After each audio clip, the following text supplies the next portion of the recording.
Hello world! Hello mga lalabs ko! Magandang umaga po sa ating lahat for today's video. Mga kaganapan sa buhay namin, dalawa ni Apo. So umaga yan guys, pagising namin guys ay ayan, nag-exercise kami ng konti kasi nga guys, ano ba yun?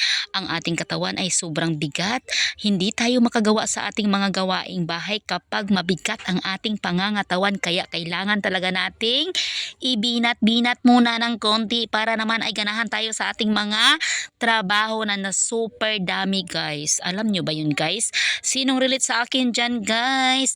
At hindi naman po ako tuloy-tuloy sa aking mga ginagawa kasi po may tindahan po tayo guys. Kaya yun po ang buhay ko. Kung magtatrabaho ako ay pahinto-hinto po siya. Hindi po siya tuloy-tuloy kasi may nabili or ano ba dyan. Basta pasok ako ng tindahan, labas ako ng tindahan, pasok na naman ng tindahan, labas na naman sa tindahan. Ganun po ang aking sitwasyon dito po araw-araw.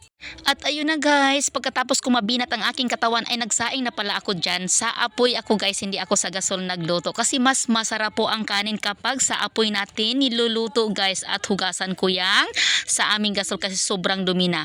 At habang nagsasaing pa tayo guys, ayan po tayo guys. Nilinisan ko po yung kilid ng aming atabay kasi sobrang dumi na po. At naisipan kong tanggalin ang mga bulaklak dyan sa kilid para maiba naman. O diba guys, talagang gumana ang aking buhay ngayon. O diba kasi nakapagsimula tayo na mabinat ang ating katawan, ganun lang po ang gawin nyo guys para ganahan kayo sa inyong mga ginagawa sa buhay. Sa umaga pa lang is ibinat nyo na ang katawan nyo kasi sobrang daming trabahong naghihintay po sa atin guys. Kaya habang nag-aantay ako ng aking sinaing na maluto, ayan po, tinanggal ko pa muna siya dyan sa apoy kasi po yung nagkulo-kulo na siya guys. Tanggalin nyo sa apoy para masarap talaga yung kanin nyo. Tapos ibalik nyo siya guys, yung tubig is naka-absorb na sa kanin. So ganun po pag magsaing kayo guys kasi napakasarap. Gayahin nyo po yung luto ko, o diba? Talagang masarap ang kanin.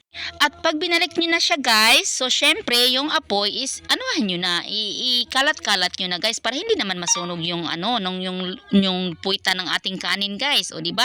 Napakahirap magtagalog ha, pero pinipilit ko kasi kailangan para naman maintindihan ng lahat. At pasensyahan nyo na ang aking Tagalog for today's video mga lalabs ko. Basta lang, masaya lang tayo sa ating mga ginagawa sa buhay. Okay lang po yun. Kaya po magandang umaga sa ating lahat. At ayan na po, nagkuha na ako para pakainin ang aking apo kasi po dapat pakainin muna natin siya. At ayan, ginanyan ko ang apoy kasi pag gusto kong magluto ay may apoy pa, hindi pa siya namamatay. O diba guys? So, sinong relate sa akin kasi yan po talaga ang nakasanayan natin na lutuan hanggang ngayon. At ang pinapaulam ko sa aking apo ayan, swak po yan at saka Milo. Yan po ang favorite niya at saka masarap po yan kapag mainit pa ang kanin. At ayan na po siya. Tingnan nyo naman ang itsura ng aking palangga at sinabi niya nasira na daw yung ipin niya sa kakakain ng candy. Kasi po mahilig po talaga yan sa candy ang apo ko guys. Uy, iwan ko ba sa batang iyan? Uy, naku po, yung paninda ko na candy, uubusin niya talaga lahat. At ayun na nga guys, tapos na po kung pinapakain ng aking apo at nagsugba naman ako ng tuyo dyan guys. No, yan lang muna ang ulamin ko kasi hindi na ako magluluto ng ulam guys. Kasi po, maglalaba po ako ngayon. So madami po tayong gagawin ngayon. Kaya kakain muna tayo bago simulan ng aking labahin na sobrang dami. Kaya kailangan kong kumain muna. Tapos kape lang po ang i-partner natin dyan guys. O diba? Masarap po talaga ang ating kanin. Ayan po, kumuha na ako para sa akin. O diba guys?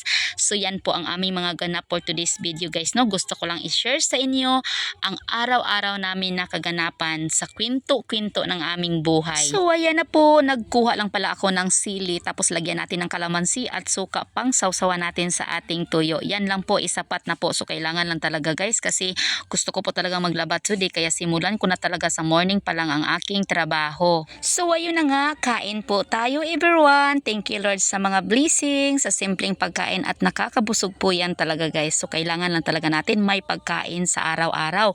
Sa umagahan, sa tanghali at sa hapon. So yun po dapat guys, pasalamatan po talaga natin. Huwag kalimutan, hindi po talaga tayo makakalimot na pasalamatan natin ang Panginoon sa lahat ng biyayang ipinagkaloob niya sa atin sa buhay natin araw-araw na humihinga pa tayo guys. O diba? So ganun lang at kain po tayo. Ang dami ko na po palang sinasabi guys, no?